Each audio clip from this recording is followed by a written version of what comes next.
Brian Newland was like a human snake. All of this came from him. He rammed the door, he kicked the door in, he was reading my bank statements, he wanted in my safe, and he always stayed out the camera. He didn't want to be on no FaceTime with me. He was trying to get me. He didn't want me to put a face to it. Officer Poundcake, Randy Walters, and Licc'Em Lolisa have risen to infamy as the mascots of the Afroman case, but it's Sergeant Brian Newland who is the biggest villain of the story. Newland is the lead investigator who instigated all of the events that unfolded, but he may be hiding an even darker secret than anything related to Afroman. Our story starts on August 21st, 2022, just a few hours prior to the raid on Afroman's house. Sean Cooley, better known as Officer Poundcake, and Mike Estep, better known as King Kong Bundy, called Newland, who was not on duty, to see if he wanted to come in and help with an investigation. Newland was the agency's lead on all drug investigations, and they had received information that a woman named Tasha Chamberlain was in possession of a large quantity of marijuana and that it was tied to Afroman. When Newland arrived on the scene, Chamberlain voluntarily allowed him to search her home. As a personal note, I'd like to take this time to remind you to never let police inside your house without a warrant. They found over 2,000 grams of marijuana, a felony quantity. Chamberlain was not placed under arrest, but rather was allowed to drive herself to the police station for further questioning. At the station, Chamberlain told Newland that she was holding the marijuana for Afroman and that he has a basement referred to as the dungeon in which he keeps women locked in. Or at least that's what she allegedly told Newland. We'll never know for sure, as there was a malfunction with the microphone in the interview room. None of the audio of Newland's interview with Chamberlain actually recorded. While it might be a simple malfunction, as Newland claims, Chamberlain herself has claimed something much more sinister. Brian turned the mic off in the interrogation room and asked me to suck his dick. In Newland's deposition, taken in August of 2025, he was asked if he had determined Chamberlain was an unreliable source given the results of the raid, and he said no. If she's not unreliable by Newland's own account, maybe we should give her claims genuine consideration. If her word alone was enough to get Afroman's house raided and his property damaged, surely it should be enough to get Newland investigated. Realistically, Chamberlain is not a credible witness, and her testimony alone should not have been enough for Newland to request the warrant, especially considering her story changed before the affidavit was written up. After realizing the audio hadn't recorded during his interview with Chamberlain, he sent in Officer Poundcake and King Kong Bundy to conduct an additional interview. In Cooley's deposition, he states that Chamberlain told him that she stole the marijuana from Afroman in retribution for him supposedly bombing her car, contradicting what she had told Newland that she was just holding it for him. Additionally, she told both of the other officers that the dungeon was just 2 bedrooms that were side by side in a hallway off the kitchen, contradicting what she supposedly told Newland about it being a basement. The follow-up interview was supposed to be a shorter interview meant to confirm Newland's account, and when it didn't, Newland simply ignored the discrepancies and wrote the affidavit up regardless. The final affidavit still alleged that the informant said she was holding the marijuana and that the dungeon was a basement which we now know not only didn't contain kidnapping victims, it didn't exist at all. Also stated in the affidavit was a claim that Afroman uses a false wall in his fitness room to store marijuana and money, and that he utilizes armed security at all times, stating that he, and I quote, has some old rapper from LA doing it. The raid ultimately showed neither of those statements to be true. It's also worth noting Chamberlain stated that she hadn't been to the residence in roughly a month at this point, because Afroman had allegedly released a video that depicted him peeing on her head. If all of this wasn't enough to give you a degree of skepticism regarding Chamberlain's credibility, standard protocol would suggest Newland certainly would have ran a simple background check upon finding drugs in her house, which would have led him to learn about her extensive criminal record. To be completely fair, a number of these mugshots are from after the date in question, including one as recently as March of this year, but he would have had access to reports, including this one, that states that Chamberlain appeared for an arraignment and tested positive for methamphetamine, amphetamine, THC, MDMA, and buprenorphine. That's right, she tested positive for all of these at the same time. After being released on bond, she again appeared in court just 10 days after this previous instance, and once again tested positive for methamphetamine, amphetamine, and THC. At least she got 2 of them out of her system.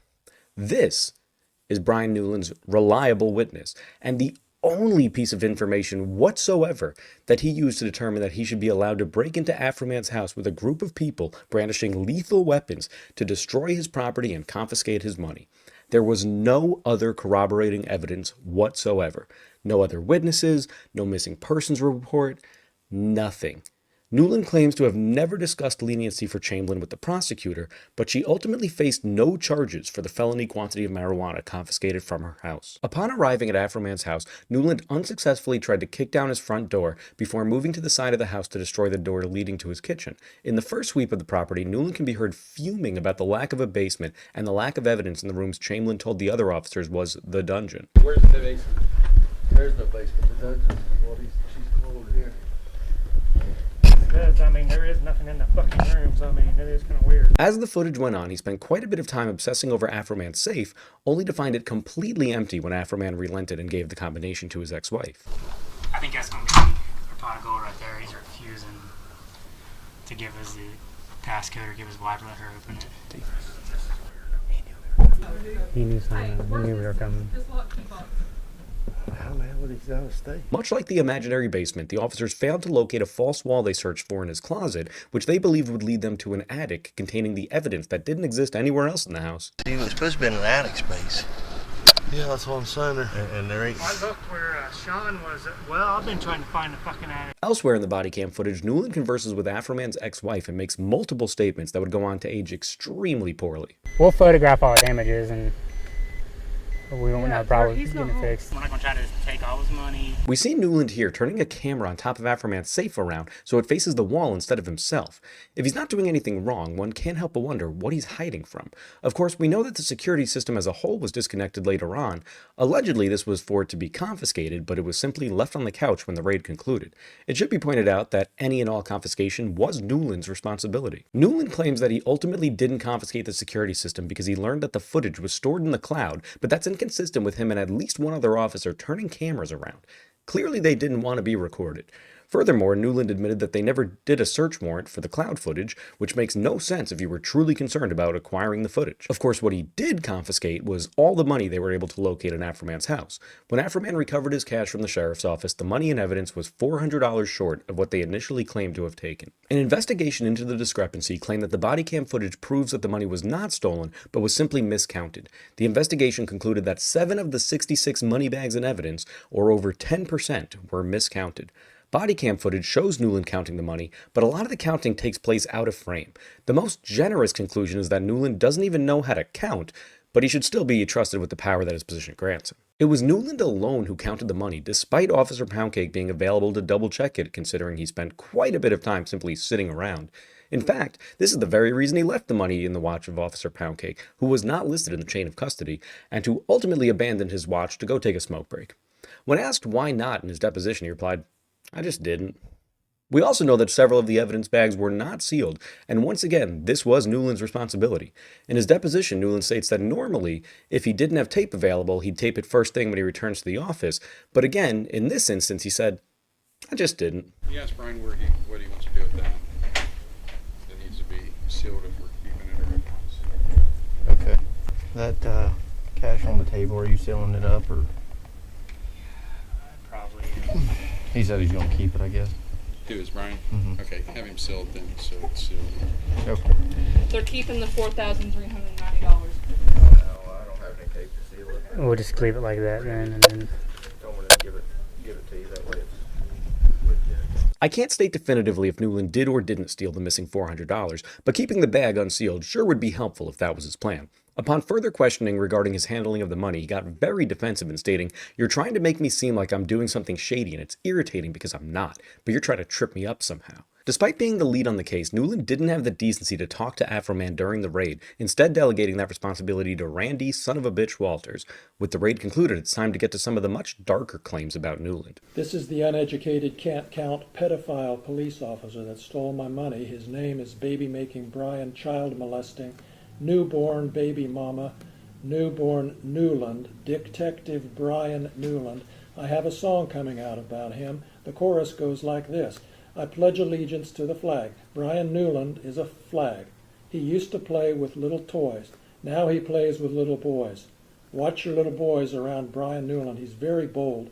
He will fondle little boys' testicles and butt cheeks right in front of you in broad daylight. This is a public service announcement. Stay safe. Did I read that correctly? Yes. You have no evidence that Brian Newland ever molested little boys, do you? If you look at the picture, he's holding the little boy's butt. It's too much for me. So if you just use your eyeballs. These comments are so outrageous and over the top that it's hard to view them as actual accusations, but that doesn't mean that there aren't actual accusations to be found, particularly in the music video for Afroman's song, Brian Newland is a Flag. Amongst suggestions that Newland likes to drink lean and references to his brother's status as a convicted sex offender, Afroman drops a bombshell when he states Detective Newland had sex with a minor, stuck his dick in Stephanie Howard's vagina. She was underage at the time. Brian got away with that crime. The fact that he goes as far as to name a person who was allegedly on the receiving end of this activity makes it feel like less of a joke and more of an actual allegation. This is furthered by the fact that the video then cuts to these comments from a woman named Stephanie Chambers. I'm just going on record to state that Brian Newland does sleep with underage girls, and because he's part of Adams County, he was in the sheriff's department, then became a marshal.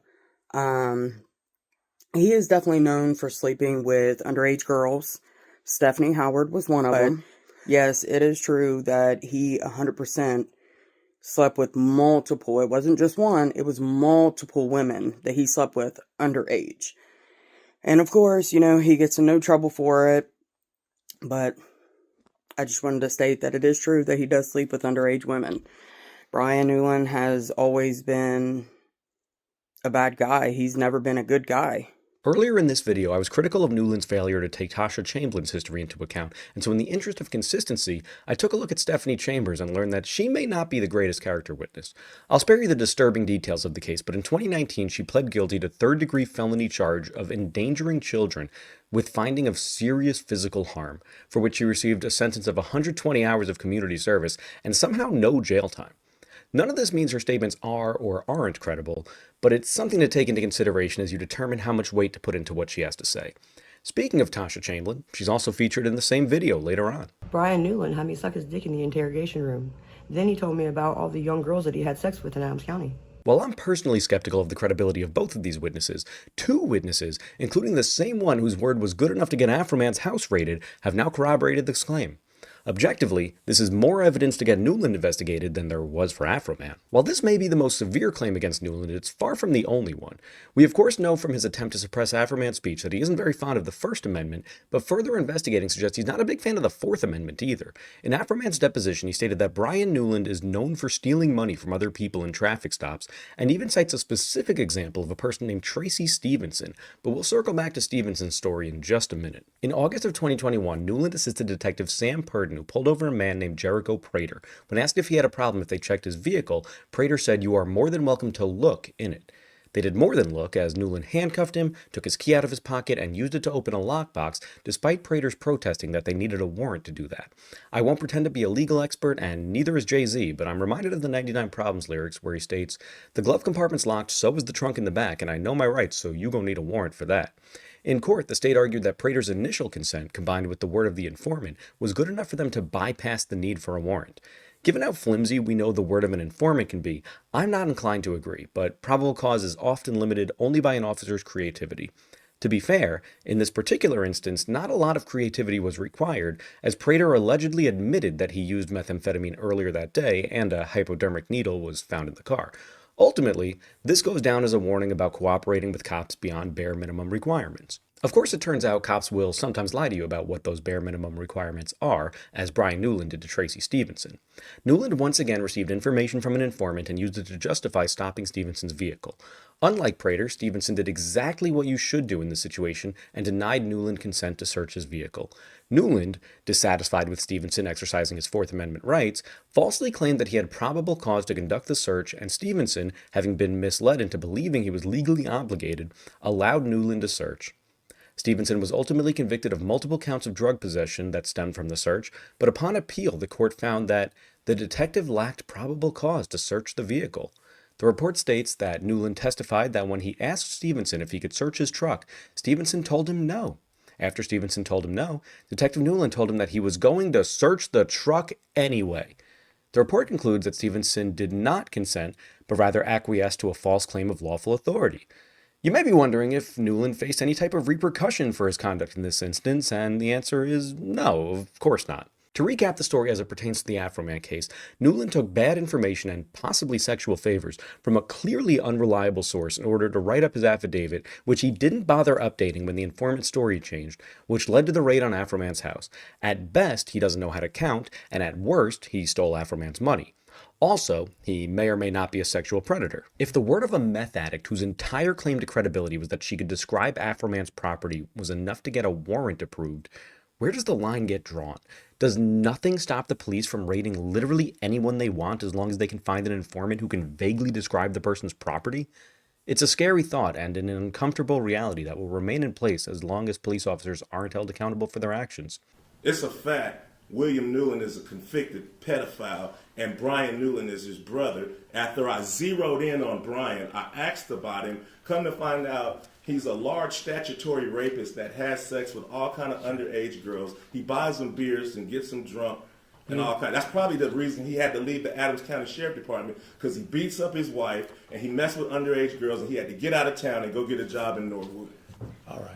If you're looking for a happy ending, there really isn't one, as Newland is still employed as an officer in Norwood and making more money than ever. If you were to encounter him, I'd remind you to be wary of any suggestions that cooperating without a lawyer present beyond minimum legal requirements will lend itself to leniency, as we saw in the case of Jericho Prater. If you confide in him as an informant, recall that Tasha Chamberlain's name was not redacted on the affidavit he wrote up, and protecting your confidentiality is not his priority. These are not lessons exclusive to Newland by any means. I can leave you with a positive note, though, as it was Newland, above all else, whose testimony truly sunk the case the officers had against Afroman. Newland, as the only officer Afroman directly alleged stole his money, had the strongest claim of any of the plaintiffs, especially considering that the accusation of pedophilia was far more damaging to his reputation than anything the others were alleging. So, you don't believe that Mr. Foreman saying you stole his cash is an opinion of his? I believe it's an opinion. Do you think when he called you a pedophile, that was an opinion of his? Again, an opinion that he portrayed as a fact. Okay. But an opinion of his? Correct. The admission that Afroman's statements were opinion rather than fact proved to be a major blow to their claims, and even came as a shock to David Osborne, Afroman's attorney in the case. What were a couple of questions that you asked on cross-examination that shocked you that the response that the plaintiffs gave you? Brian Newland's. I mean, I did not expect him to admit or to agree with me that it was Mr. Foreman's opinion. So when I was doing my cross-examination of Detective Brian Newland, one of the questions I had asked is, did he believe that when Mr. Foreman called him a pedophile, that was Mr. Foreman's opinion? And I did not expect him to say yes to that, but he did. And actually, that was where I was planning on walking more questions to try to fit it into the definition. Can you prove it true or false? But when he agreed it was an opinion, it was kind of took me a little bit by surprise. We adapted and moved on, though. I'll leave you with this note from his deposition, in which Newland admits that his son is a fan of Afroman's music. Thank you for watching, and be sure to like and subscribe.